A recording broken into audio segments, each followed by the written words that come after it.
What's your name, city residence, name, number? I'm Samantha Olney. I'm an unhoused resident in Worcester. I'm here to support item 10DD. I'm here today as a representative of the unhoused community and the director of HALO to advocate for the establishment of a sanctioned encampment with on-site services for unhoused individuals in our city. The current approach of conducting sweeps not only fails to address the root causes of homelessness, but it also causes irreparable damage and the harm to the very people it's supposed to be helping. It is evident that the current policy, including the handling of personal belongings and the involvement of law enforcement with a history of strained relations with the unhoused, is not achieving the intended outcomes. The city's current approach to homelessness is not only ineffective, but exacerbates the hardship faced by individuals experiencing homelessness. The strategy of displacing people from one area only shifts the problem to another property owner, creating a perpetual cycle of despair. With inadequate rooms and shelters and lack of essential services, those forcibly displaced find themselves without a viable alternative. The destructive nature of these sweeps not only erases whatever semblance of stability individuals manage to create, but also thrusts them back to square one, perpetuating the cycle of homelessness and jail. This relentless rinse and repeat cycle fails to address the root causes of homelessness and provides no real solutions for those struggling. Moreover, when individuals are placed in alternative locations such as shelters or rooming houses, etc., they often encounter arbitrary and unrealistic rules that set them up for failure, hindering any potential progress. It is time for the city to acknowledge the futility of this approach and embrace more compassionate and effective solutions, such as the proposed sanctioned encampment, which aims to break this vicious cycle and offer a genuine path towards recovery and stability. Across the country, sanctioned encampments have presented a viable and humane alternative to sweeps. We propose a model that offers stability and a sense of safety and community to unhoused individuals. Our proposal includes the implementation of on-site jobs, creation of programs to collaborate with businesses and to provide employment opportunities, access to essential services such as bathrooms, showers, cooking facilities, and secure storage for residents. To address the multifaceted needs of the unhoused population, we plan to incorporate comprehensive services including security, legal aid, case management, medical, and mental health teams. Each department of the encampment should offer those on-site jobs in the form of internships or apprenticeships to empower residents and foster personal growth and professional growth. We firmly believe that residents should play a pivotal role in the encampment's success by adhering to established rules, completing daily tasks, and holding one another accountable. Individuals can contribute to creating a thriving community. Our goal is to provide an environment where residents can learn and grow and eventually transition to indoor living and become productive members of society.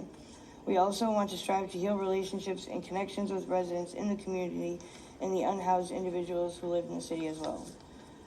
A community in Canada built a coffee shop and a print workshop to help the encampment community self-sustaining and give residents usable job skills and a sense of community. While the city asserts that tents are not fit for human habitation, we argue that the immediate and effective solutions are lacking. The proposed sanctioned encampment is a fast and feasible option that addresses the urgency of the situation and offers flexibility of living structures. Today it could be tents, but as time passes and the community flourishes, cabins, tiny houses, and other structures could be built to replace tents as they have in other communities around the country. Communities have responded favorably to sanctioned camps in other states, as the crime rate surrounding these encampments has decreased. In Colorado, it reports that encampment communities in 1 year, crime had dropped and no arrests had been made within the encampment. Can you wrap up your comments, please? Yes. As someone who's personally experienced homelessness daily, I can attest to the challenges and uncertainties that come with living on the streets. Having to find a safe place to sleep every night, a dry place when it rains, access to shower, ability to wash and do laundry.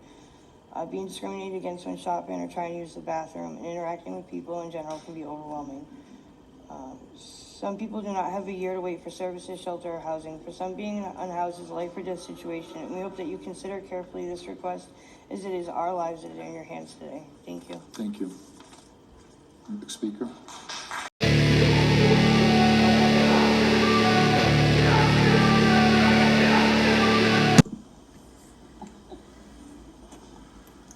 Okay, maybe.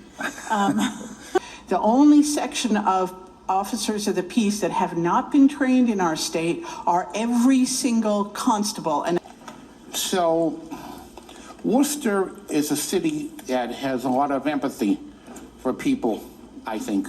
It should be noted that there is money coming in to help the housed, the unhoused, whatever you want to call them. If you want to call them homeless, whatever, that's up to you. We got to quit kicking the can to the curb here. Do something. Ms. Fiona Jatan Singh. I'll try to talk fast because there's a number of items I want to talk on. Like she said, I don't think we should have people that are not licensed from the city doing the evictions. After people are evicted and they become homeless, they need to have a place to go. I support that we should have a space for, if they need to have a camp out somewhere, they need to have a space to have a camp out. They should have access to running water. We should have outdoor spigots or something for them. We could have porta potties set up. Okay, folks, you're probably not ready for my experience. Is this your name and city of residence? Tom Farrington. Like, what, social? No, your city, where you live. Worcester, Massachusetts. Okay? I don't come from this, okay? And I'm not used to this, okay? But I ended up here, okay? And let me tell you how I ended up here, okay? 8 years I spent on Ashland Street. All right?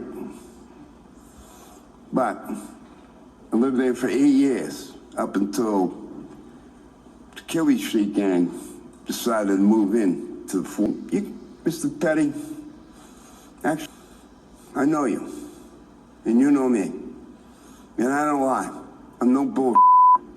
Okay, just watch your language, but Okay, can you wrap up your comments still? so they killed Jimmy. Gave me an accidental overdose. Well, it wasn't an accidental overdose. Okay, So they called the cops, and I asked to remain anonymous. Okay, I was thank you. not remained anonymous. All right? No, we hear you, so we're gonna wrap you So up. they arrived at my door, Thank you, I appreciate okay? And then they proceeded to arrest me. it. Okay. And then, No, we need to move on, so we hear you, so thank you. No, it it's all time. falls into things, okay? It's time. Because while I was in the hospital, okay? It's, okay. While I was in the We're gonna get next hospital. speaker up. No, we. Meanwhile, while I was in the You hospital, come to my office, we can speak. Okay. Yep, I called the police. I'm asking you to, yeah, okay, can you wrap it up? We're gonna ask the next person, sir, can you please wrap? We can speak in my office, yes. I know, I hear you. No, I hear it's Mr. Petty, but yes. Okay, good. I'm just asking you, well, your time is well, I gave you almost 5 minutes, so we're gonna ask you for the next person to speak, please. This article establishing a sanctioned encampment zone is the absolute bare minimum we can do for our homeless community. The constable that trying to evict, he has tried to evict me 4 times. Terry Kelly, and I got 2 items, actually 3. 13J,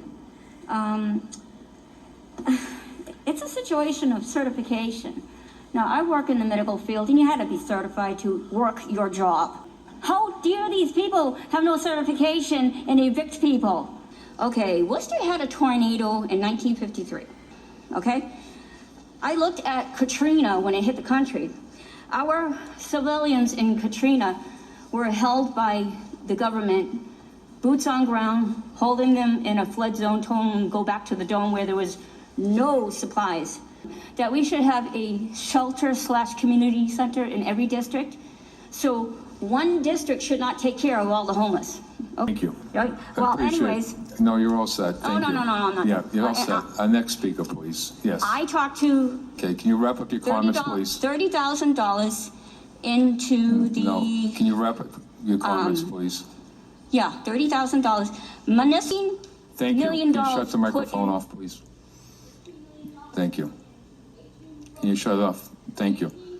Can you have respect for the next speakers? We're going to be wrapping up the whole. Can you please, can we ask the police officer to come in here, please, again? The next speaker, sir, you already spoke. Sir, you can't have them, sir, you can't speak again. Sir, I'm asking you not to. There's one Sir, thing. Sir, you're all Hey, done. Hey, Sir, Please, sir, no.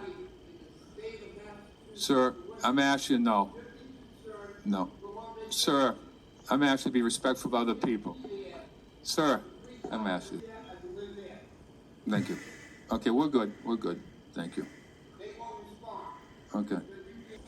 Mark, we no request the council with city managers to adopt identification process for homeless individuals and see to identify which individuals are and where city residents. We can follow that, I guess. Motion to file. Yep. All Motion those in filed. favor, opposed, so ordered. Samantha only, council request city manager create a sanctioned area for unhoused individuals to camp safely, free from prejudice and prosecution. Motion to file. Motion is to file. We have motion to file. Council King. On the item, 10 double D. yes. Yeah, go ahead, Council King. Thank you, Mr. Chairman. This is, I believe, at least the second time this has come before us. As I see the requests and a cry for help, or a cry for additional resources, as a request to improve healthcare, accessibility for this particular population. The last time this was before us, I stood and I asked that this go to committee. We have committees, public health, housing, and things of that nature that can kind of delve into, what's the research shows on providing a space. As the weather warms, over the course of our work with this population, what sorts of movement does the unhoused population have? It varies depending on the season, like you mentioned, and so I couldn't really explain or depict in terms of what that looks like. I'd be happy to bring back a report. Our outreach team in HHS probably knows a better understanding of what those movement looks like from the unhoused. I know often in the summer they spend a lot more times in the woods, and in the wintertime they're looking for spaces that probably would try to keep them warm. I think this is a matter that needs to have discussion pertaining to the fact that it's a symptom of systemic lack of resources. What exactly is the ability that we have currently outside of the beds available in our temporary shelter? And I think that ends in May, perhaps. So A, when does that end? B, outside of that, what are we doing with this particular population? Currently, right now, the shelter is scheduled to operate until the end of April 30th. Right now we're having discussions internally to extend that to the end of June. And so we've engaged in conversations with the partners there as well. The funding in the shelter, the funding that they're being supported is through the state funding shelter system. And so that was about, $1.7 million to operate that for the period of those months. So we've been engaged with the state to try to access those funds to be able to continue to expand this effort. The agencies in the city are looking to expand more permanent supportive housing units in the city. We've had discussions in different elements to try to expand those units. But as we know, right now, development is a little slower in terms of getting moving. I would like to request a report back on, because I think I know where this is going to end. And I want to state publicly that I do support this going to the appropriate committee for further discussion, along with a report I'm going to motion for providing immediate solutions to these sorts of issues, particularly the research on sanctioned sites, the pros, the cons, and things of that nature. I think we should have definitely have, as a legislative body in committee, further discussion about this. And at the very least, from that discussion, there may be additional things and additional measures that come out of hearings. That's what happens all the time in committee, Mr. Chairman. I'd like to make a motion that we send this particular petition to committee for further discussion, Mr. Chairman. We've dealt with this 2 or 3 times before. We've had discussions. We actually went to committee last year for a discussion. And the city manager set up, and myself, a number of different working groups to try to handle the homelessness issue in the city, which will continue to do that. So the first motion is to file, if that fails, the second motion is to send it to committee. So the first motion is to file, roll call. Council Bergman? Yes. Council Caloya? Yes. Council Hajier? No. Council King? No. Council Merrill Carlson?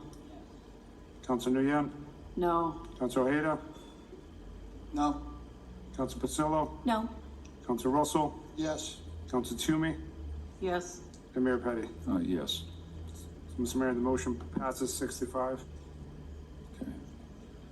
This brings us back to the beginning of the meeting again, and before doing that, I was asked to take one item out of order, 17. Mr. Chairman, is it appropriate for reconsideration, just so, for this or no, for that last vote? No. Okay.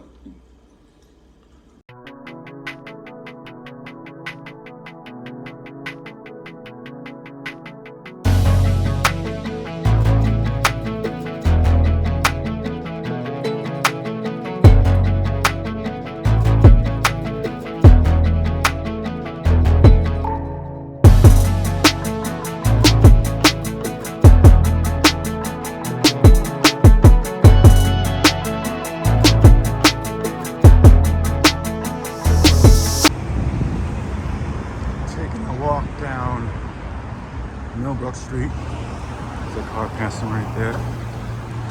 But you can see how, like, the sidewalk is kind of blurs in with the street. And it's hard to really tell, like, where the street ends and where the sidewalk begins. Like,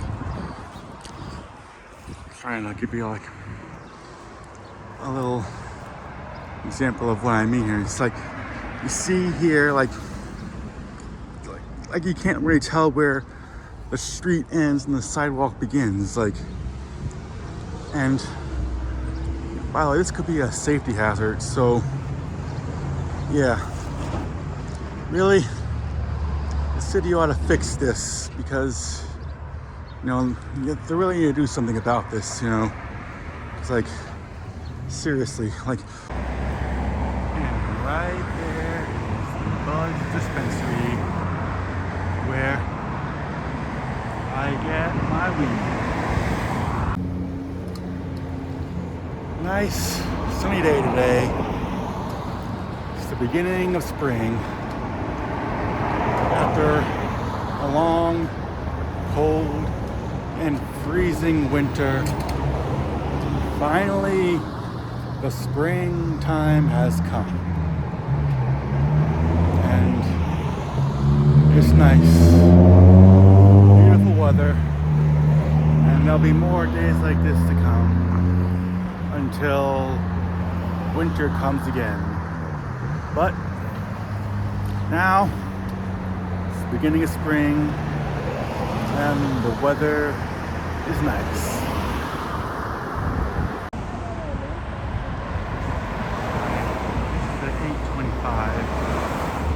It gets me close to my home, but not close enough. But anyway, these buses will take forever to come, so this one will do. It gets me close to home. I feel like I'm in my neighborhood, so.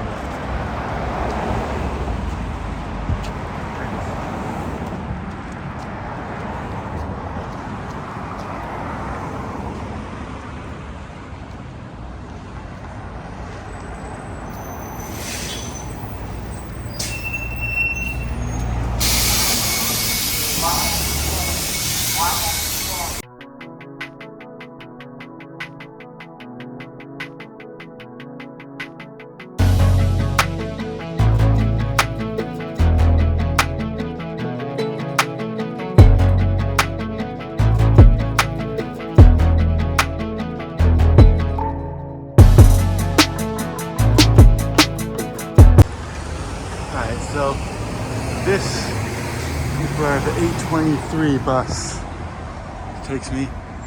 It's right in my neighborhood. And it's gonna give you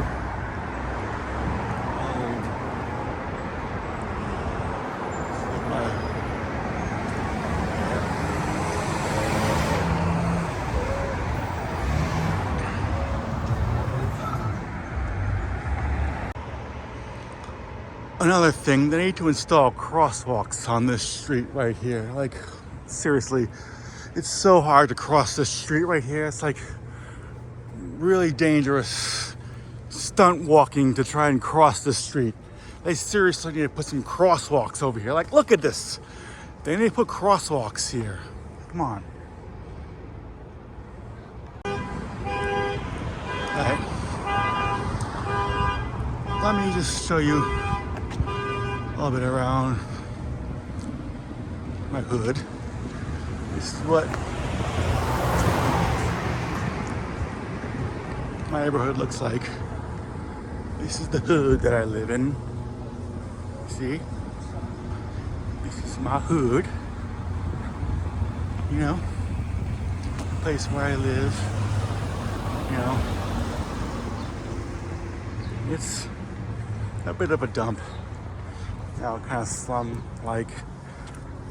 It's kind of like a suburban type slum because you see these houses like they look kind of like suburban houses, but with kind of like these high-rise buildings like that. Because you see like that high-rise building like there, where urbanization is sort of beginning, but then you still have some kind of. So right here, there's some kind of construction project going on right here. They're building something here. And behind that construction site, there's another high rise.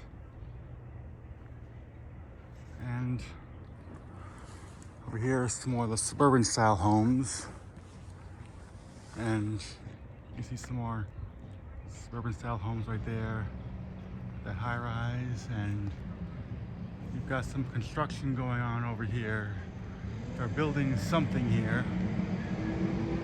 So here you can get a better look at that construction site. See what they're building over there. Well, you can't really see. Yeah. It's a construction site. They haven't really. They started to build something, but you know, yeah, they're building something here. They're building something here. Well, now I'm home. I'm just gonna give you a little bit of a tour of my place so you can see where I live. Alright, so there's my couch right there. It's a broken couch, you know, whatever. And there's my desk and my computer station, which is my source of information, entertainment, and pretty much everything. Yeah. Going moving on, this is my kitchen. See? Got the kitchen right here. This cupboard is like broken.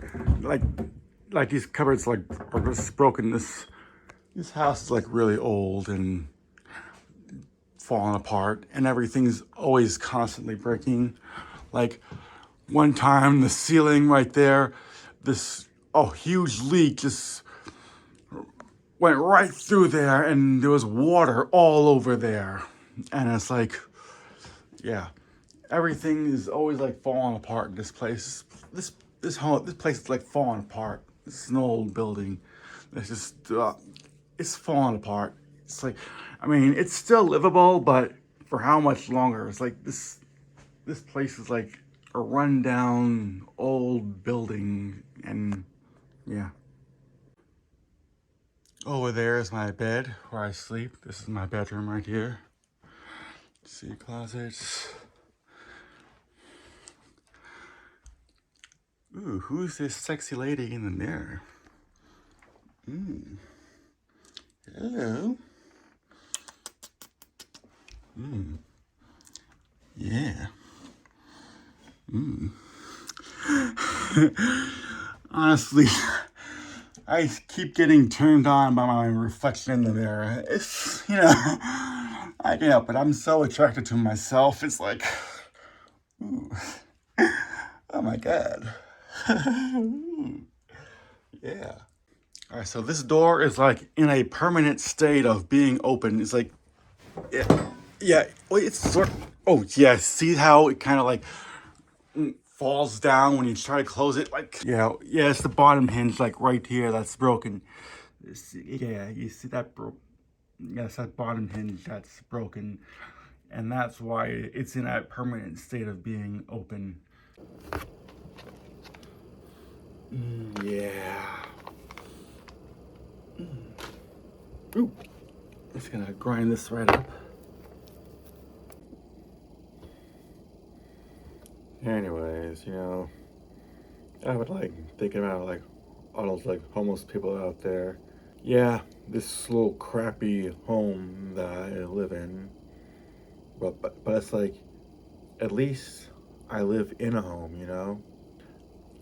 It's all about just being grateful for what I've got. Yeah, I got plenty of weed right here.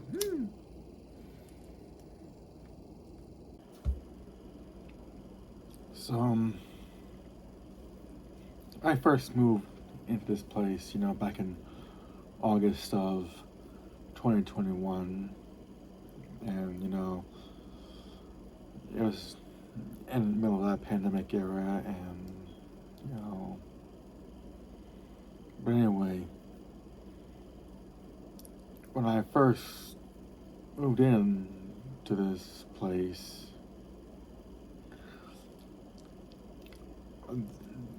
they, well, first it wasn't ready, and there was delays, and and I had this family and a hotel, and there was all that problems.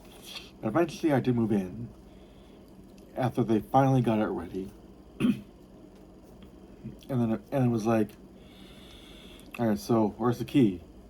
And I was like, oh, we don't have a key yet. I was like, what?